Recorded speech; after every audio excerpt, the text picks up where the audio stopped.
11, written by Sandra Cisneros, is a coming-of-age short story that reveals a traumatizing event that ultimately helps the young narrator Rachel grow into her 11-year-old self.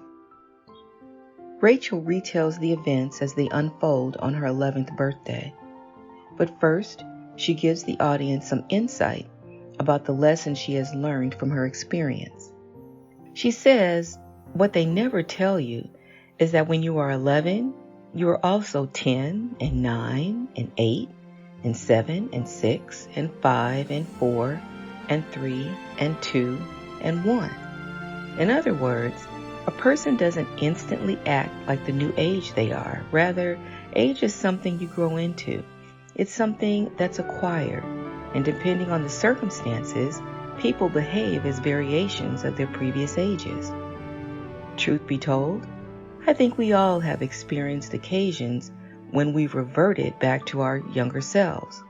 Rachel provides examples of how one might revert back to their younger selves, like saying something stupid, that's a 10-year-old, or needing to sit on your mom's lap because you're scared, that's a 5-year-old, or crying like a baby, even when you're an adult, that's a 3-year-old.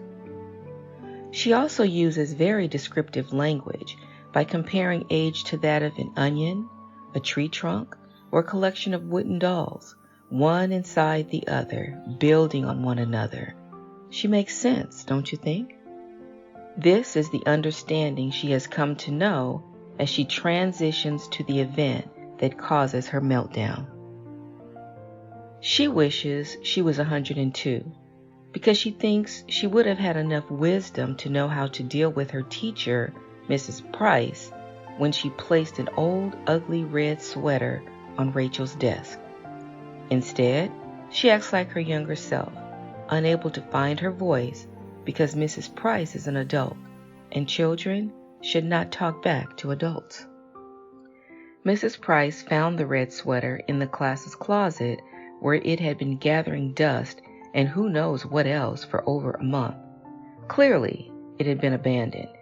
And we know this because she asked the class who it belongs to and receives a unanimous, "It's not mine," throughout the classroom. But then another student, Sylvia Saldivar, suggests it belongs to Rachel.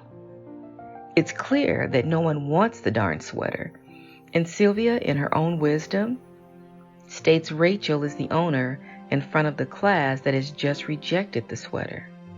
Rachel concludes, and rightly so, that Sylvia doesn't like her.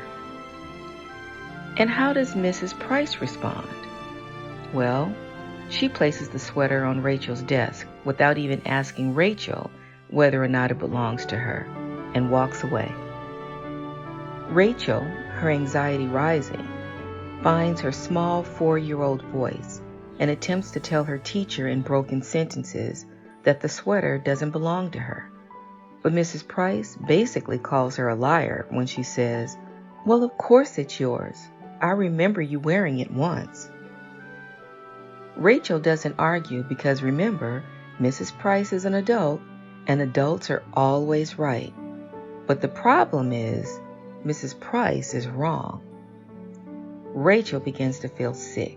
It's her birthday, and it's supposed to be a great day. She tries to think about her mom baking her a cake and everyone singing happy birthday to her that night, but she can't help but feel like she is a tiny 3-year-old. So, as a way of protesting the sweater being forced upon her, she attempts to physically separate herself from it by pushing it to the farthest corner of her desk and moving her book, her supplies, and her chair as far over to the other side of the desk as she possibly can. It's also the only way she feels she can cope with the embarrassment. She mentally plans to throw it away during lunchtime, but is again caught off guard when Mrs. Price says loudly in front of the class for her to put her sweater on.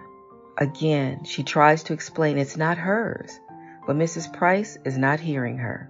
She tells her to put the sweater on now. Rachel is humiliated as she puts the sweater on, and all of her younger ages are pressing at her eyes. She wants to burst into tears. The sweater stinks, and as she puts it on, it physically and mentally hurts her to do so. It's itchy and full of someone else's germs, and she is absolutely mortified. This is her breaking point.